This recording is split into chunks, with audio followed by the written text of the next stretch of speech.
Magandang araw sa lahat. Magandang araw po, Ginoo. Panatiling nakatayo para sa panalangin. Unahan ng pinili ang panalangin. Ng Ama, ng Anak, ng Espiritu Santo, Amen. Ama namin, sumasalahin ka. Sambahin ang ngalan mo. Papasa amin ang kakariyan mo. Sundin ang loob mo dito sa lupa para sa langit. Bigyan mo kami ng makain sa araw-araw. Patawarin mo kami sa aming mga kasalanan. Gaya ng pagkawa namin sa kasalanan. At huwag kami nagtutuso at kaya kami sa kasamaan. Bago kayo tuloy ang upo, ay pakipulot muna ng mga dumi sa inyong mga upuan.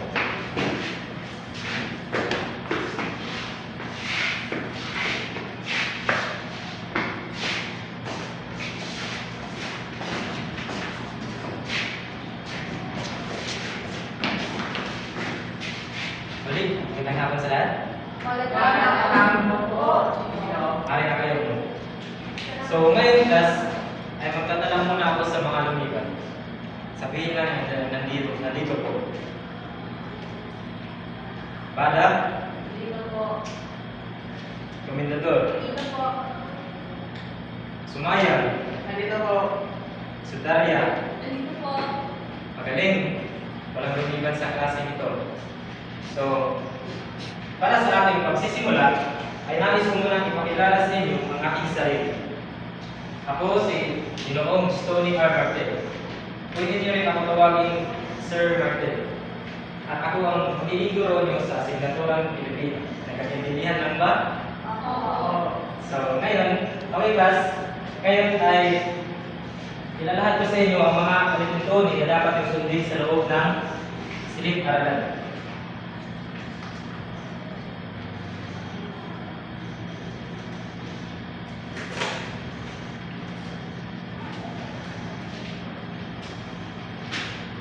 Na may salitang galang. Pagaling. Basahin sa lahat. Galangin ang guro. Aktibo maglaro sa klase. Lagi anak sa aralin. Ingatan ang mga salitang lalabas sa bibig. Nagpapakita ng disiplina sa sarili. Gawin ang pinakahusay sa klase. Okay, class no, bilangin ang guro. Hindi lang ang guro, kundi kapwa niyo kamag-aral. At aktibong makagawag sa klase dahil particular ako sa ganyan dahil kapag pumapasok kayo palagi ay nabibigay ako ng mga puntos. At laging handa sa aralin para maging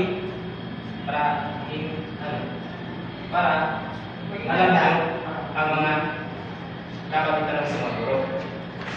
Sasagot kayo. At ingatan ang mga salitang lalabas sa bibig. Yung mga mumura ganyan, yung mga salitang masama dahil hindi nyo alam, nakakasakit na pala kayo sa mga damdamin ng inyong mga classmate. At pamagitan ng disiplina sa sarili, gawin ang pinakamahusay sa klase. Ngayon, patid kung parang hinanto kayo. So ngayon, bago tayo tuloy na, pag dumako sa aking formal na talakayan, ay magkakaroon muna tayo ng activity. So, intindihan lang ba? Opo. Ilagay ko muna ang mga panunod.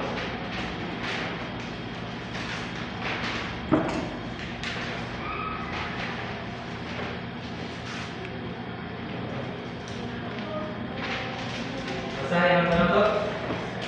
Magbigay ako sa inyo ng mga gambong words at ayusin ninyo ang mga nagulong salita at ito ay may kalakip ng mga inspirasyon at halimbawa. At pagkatapos ay ipapakita ito sa whiteboard. So, ngayon ay papanggatin ko kayo sa dalawang pangkat.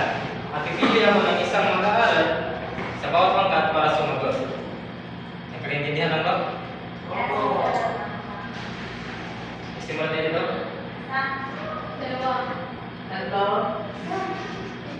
Dalawa lang. Isa. Dalawa. Okay. Maaari na kayong pumunta sa inyong mga grupo.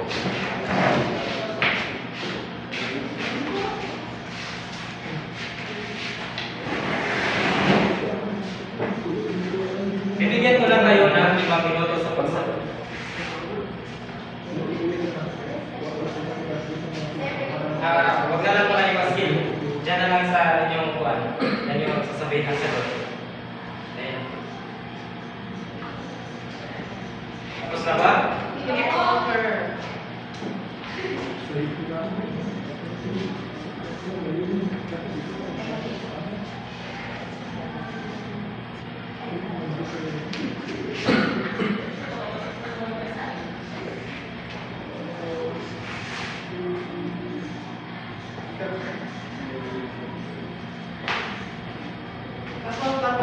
Okay. Ako naman dati, bibili ako ng sino. Sumaya. Ano yung sagot?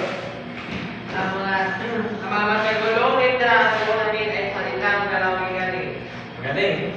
Bibigyan natin siya ng Mahusay Club. Queensa. Alam niyo ba ang Mahusay Club? Hindi po ako. Paki-alis ng kuwan. Tumayo yung para. Sundan niyo ako. 1, 2, 3. Mahusay.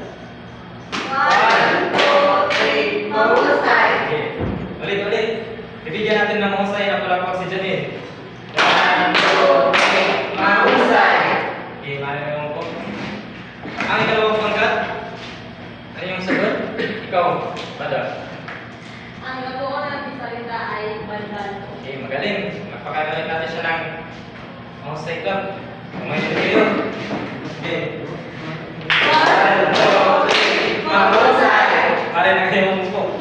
So, ngayon ay ilalahat ko ang tayo. Bago tayo tulunan dumako sa ating formal na talakayan, ay ilalahat ko muna sa inyo ang mga layunin.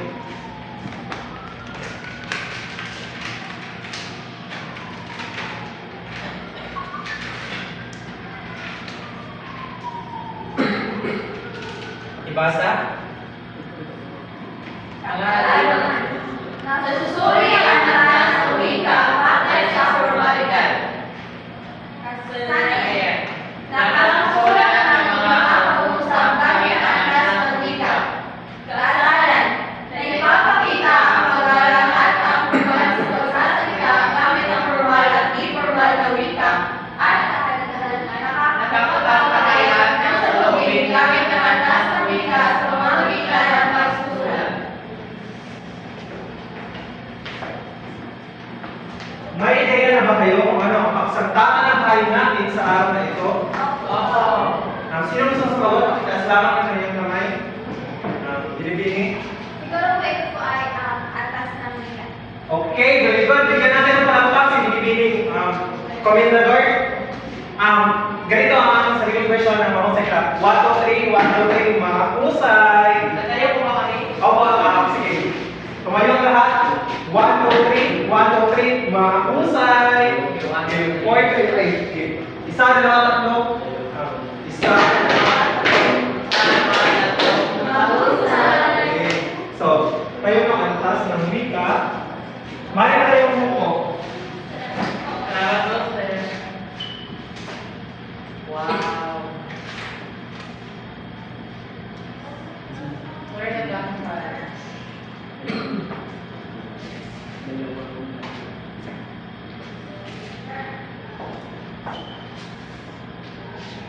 Okay, basahin niyo ng sabay-sabay. Antas ng wika patay sa formalidad. Ang pinakauna natin tatalakayin ay ang formal.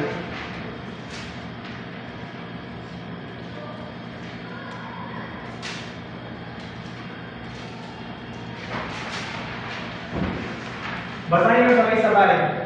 Formal na wika.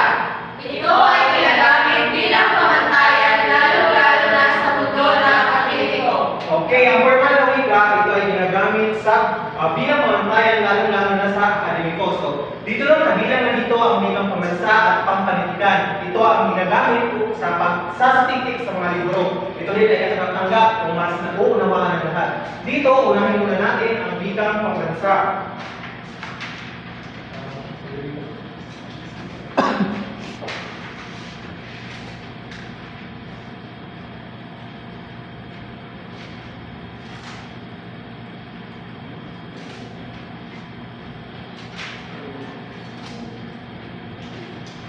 Basahin mo sabay-sabay.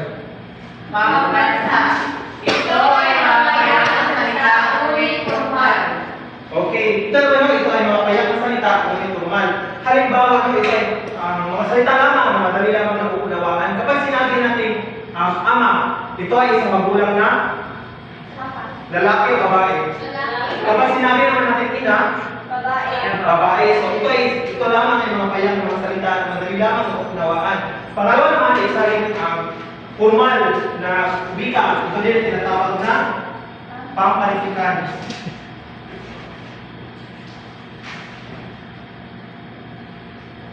Okay, basahin niyo yung sabay-sabay. Pamamalikan. Ito naman ay mga salita na may malalim na kahulugan. So, ito na sa pampalitikan, karaniwan ito ginagamit sa mga pampalitikan, halimbawa sa pagsulat ng mga tula, paggawa ng mga komposisyon, katulad ng ginawa natin, katulad na ipinagawa sa inyo noon yung naratibong komposisyon. Ito ay ginagamitan ng mga tatalinghanang salita o malalalim na salita na may mga malalalim na kahulugan. Halimbawa, mayroon ako nakita na isang actress, ganito ang kanyang linya. Sa susunod na tuksohin ng inyong mga alibughang anak, ang aking mga supli ay hindi ako magdadalawang isip na talagay ng iyong mga muso. Ano ang ibig sabihin ng supli? Okay, anak, very good. Palatakan natin si Binibining Komitador at Binibining, ano nga ulit ang inyong pangalan? Binibining Sudaria. So magaling no? Anak, ito pa. Kapag siya ay naaway, siya ay balat sibuyas. Okay, iyakin. So yun ang mga pampalitikan. Kasunod naman ay ang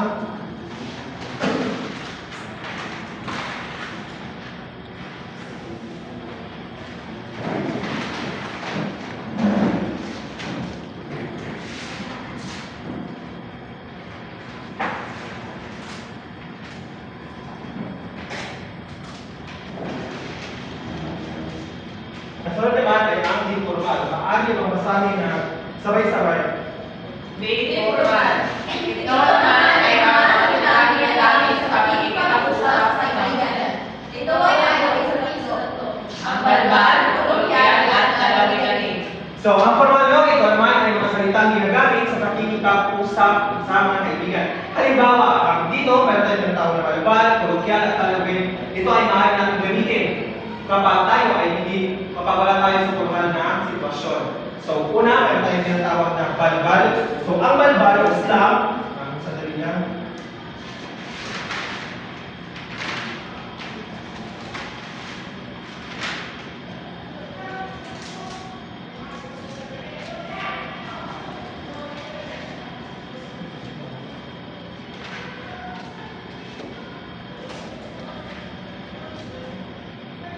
Maaari kong basahin mo sabay-sabay.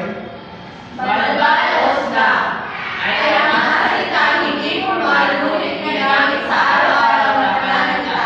Karaniwang pagbabalikan ng mga salita o igit na salita o pag-iibang ayon ng salita. So, ang balbal o slang, ito ay mga salita hindi formal ngunit ginagamit sa araw-araw na pananalita, karaniwang pagbabalikan ng mga salita o pag-iibang anyo ng salita. So, dito no, ito ay pagbabalikan ng salita. Halimbawa, kapag sinabi natin ganito, erpa. Anong ibig sabihin nito? Ama. Papa o father. Papa. Ermat naman, Ina or mama. mother or ina. So dito ay karaniwan yung ginagamit ngayon ay ginagamit na siya mga iba pa balbal ay yung paggamit ng mga salita o mga pangalan ng tao ngunit binibigyan ng bagong kahulugan. Halimbawa, kay Carly Martin, kapag sinabi natin, uy, na Carly Martin ka pala, na nangangahulugan, na karma ka pala, at ito din ang ginagamit sa yung paggamit ng pangalan ng bansa. Halimbawa, kung natatandaan nyo yung Miss Universe 2015, nung pinoronahan sana si Colombia, tapos ang manalo pala ay si Philippines, kinuha yung corona tapos ibinato ang Philippines, tapos ginamit nila ang bansang Colombia bilang uy na Colombia na pala, ibig sabihin ng pahiya. Ito naman ay ang kolokyal. So,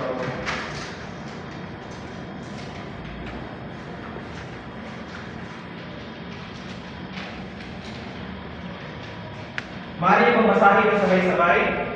Kolokyal ay ang pag-iisip ng mga salita o grupo. Ito din ay formal na ginagamit natin sa pang-araw-araw. Okay,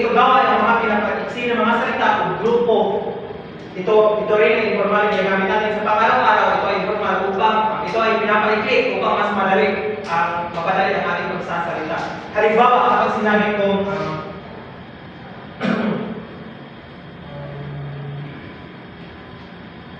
tayo ay masaya. Ano kaya ang magiging bagong salita ng tayo ay? Tayo ay very good, no? Tayo ay sa pagpakan natin si binibining koordinador. Tayo ay ito ay magiging tayo ay. So, kasunod naman ay nandito. Ano kaya magiging dito? Dito o andito? Dito o andito? Andito o dito? So, nauunawaan naman ba? Kapag sinabi ko pare, ano kaya magiging bagong salita nito sa wikang kolokyan? Part o? Pre, very good. Pre. So, kasunod naman ay ang wikang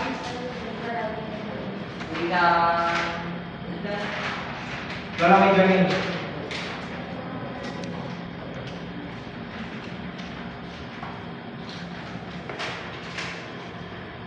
So, basahin nyo na sabay-sabay.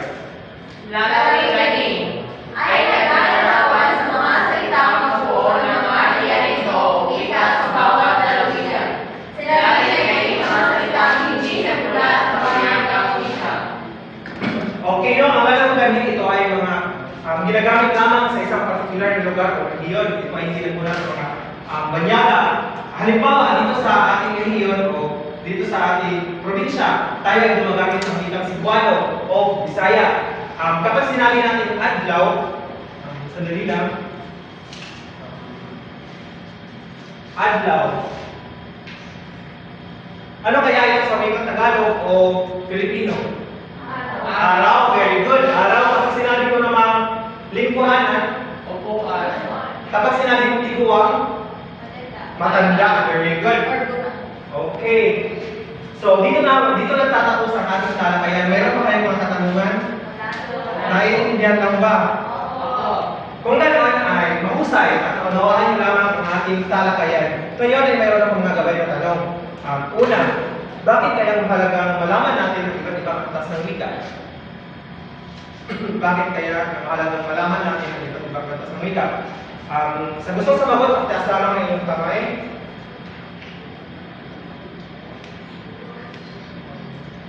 Binibigyan bakit mahalagang malaman natin ang iba't ibang antas ng wika? Mahalaga malaman natin ang iba't ibang antas ng wika, lalo na sa pakikipagkomunikasyon. Dahil kung hindi ka mahigaw, ay kakasabot kung sa ilang nabanggitin nga story. Okay, very good no? Ang sabi ni definition na ang antas ng wika daw ay mahalaga sa pakikipagkomunikasyon. Dahil kung hindi natin alam kung paano ito gamitin, ay hindi natin mauunawaan at hindi din tayo mauunawaan ang ating kausap. Pangalawa naman ay sa pagsulat ng makalibong sulatin o formal na sulatin, maaari mo tayong gumamit ng wikang balbal. Hindi po. Bakit ba naman ginoong ang sumaya? Dahil hindi talaga ito bawal talaga ito sa mga formal na salita dahil hindi ito naiintindihan ng ibang tao kahit kapwa Pilipino dahil minsan na ito ginagamit. Okay, very good no? Kapag gumawa tayo ng tama rin no? Dapat talaga na hindi tayo gumamit ng wikang balbal sa formal na pagsulat dahil hindi naman ito ang naging pamantayan o hindi naman ito nauunawaan ng lahat. Particular na grupo lamang ang nagkakaunawaan ito. Halimbawa, yung mga gay, di ba mayroon sila sariling wika, ito rin ay kabilang sa salitang balbal na sila lamang ang nagkakaunawaan. So, kasunod naman, ay mayroon tayong gagawin na pagkatang.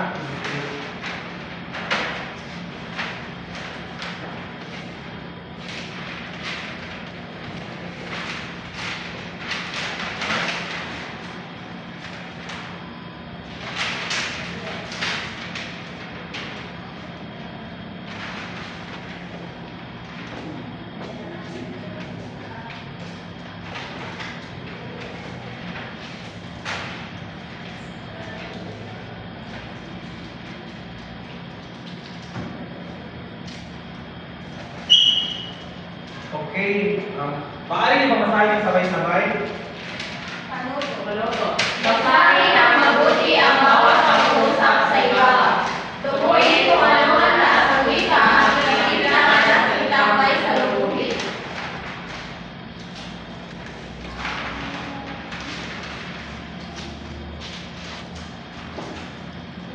So dito, bibigyan ko kayo ng bond paper.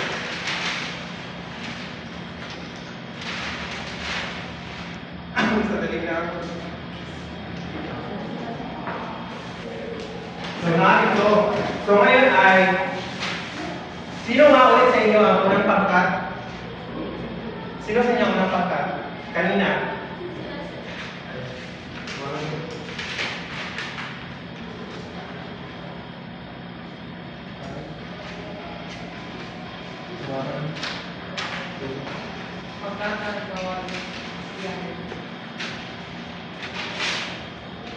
So, ang mangyayari dito ay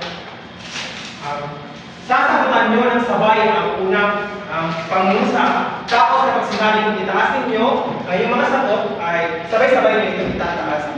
Sige, pumunta kayo sa pangkat. Sige, una, basahin ng sabay-sabay. Ang mga Okay, basahin ng sabay-sabay. ang sa sinitan lang kung mapag-usapan ang ilang proyekto. So, ang salitang sinanggulitan ay mag-aaral. Ano kaya ito? Pambansa, pamahalikan, balbal, kolokyan, o lalawigan. Magbibilang ako ng 10 segundo. 1, 2, 3, 4, 5, 6, 7, 8, 8, 10. Pakitaas ninyo mga sagot. Pambansa, magaling at ang uunawa ay malaga ang aking paksa. Pangalawa naman ay siya ay isang tunay na ilaw ng tahanan dahil sa kanyang sakripisyo para sa kanyang pamilya. Ang sinanungitan dito ay ilaw ng tahanan. Ano kaya ito? Pambansa, magpalitikan, balbal, kulugyan, o lalawiganin.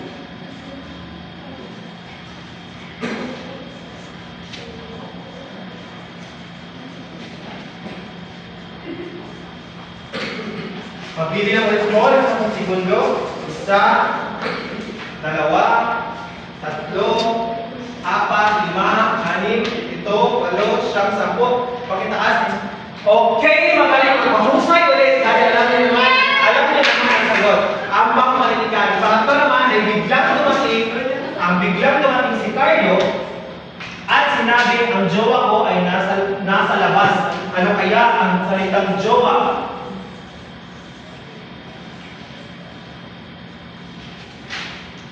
Tapos na ba, pagtaas na yung mga sagot? Balbal, mahusay! Ang uulawa ay talaga ang aking paksa. Pang-apat ay ang balay sa Cebu ay kakatayo pa lamang. Ang balay sa Cebu ay kakatayo pa lamang.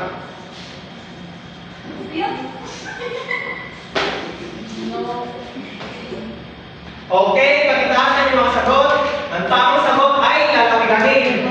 Okay, ang anong pangkat ay nakuha ng tamang sagot para sa kanya naman yung mga sarili. Okay, pakita. Basahin ang sabay-sabay. Meron akong sagot sa tanong ng guro kanina. Ang sinalugitang salita ay meron. Anong kaya ito? Pambansa, pambansikan, sosyan, balbal, lalawiganin. Pwede. Okay, pakitaasan yung mga sagot. Kolokyal, magaling at nauunawaan mo talaga ang ating paksa. Meron, dahil ito ay magsasalita mayroon na naging meron. So, yun, doon naman nagtatapos ang ating pagkata. So ngayon naman, nanitili muna kayo sa inyong mga pangkat. Ang gagawin tayo ngayon ng pagtataya. Wow. Ano yung one natin, Doctor? So dito natin malalaman or masusukat kung nakikinig ba kayo sa pagkakain natin ngayon. So, babasahin ko sa inyo yung mga panuto kung anong gagawin natin. Pero bibigyan ko muna kayo ng papel kung saan nyo dapat sagutan. Lupit siya. Nakikita rin sa aking papel. So, babasahin kayo ng to. So, isulat sa pagtang ang tamang antas ng wika kung saan nabibilang ang sumusunod na mga salita. Piliin sa mga sumusunod, pambansa, pamanitigan, lalawiganin, kolokyal, o verbal. So, dito naman tayo sa sasagutan ninyo, mga salita.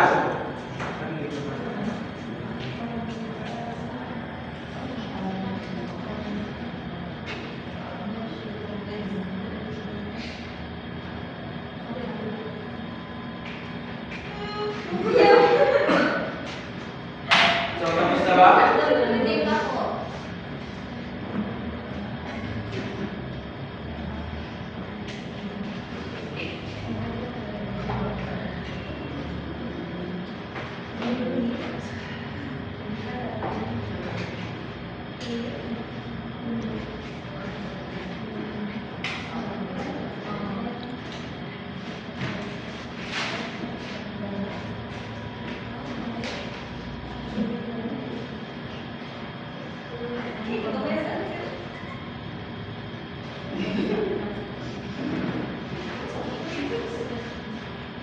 Tapos na po.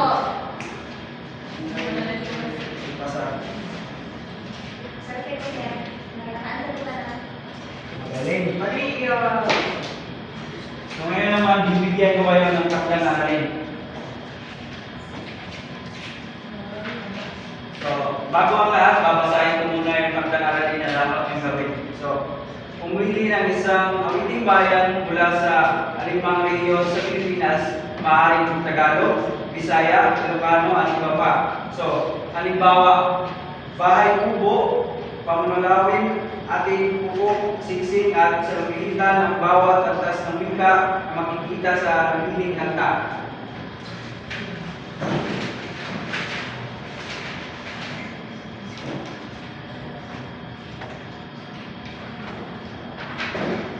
Tapos na ba ang pagsulat? Opo. So, ngayon naman, bago ko tapusin yung klase natin, may sasabihin akong mensahe sa inyo. So, ang wika ay makapangyarihan, kaya mag-ingat sa mga salitang lalabas sa ating mga bunganga dahil ito ay makakasakit sa kapwa. So, yun lang. So, maraming salamat. Paalam. Paalam.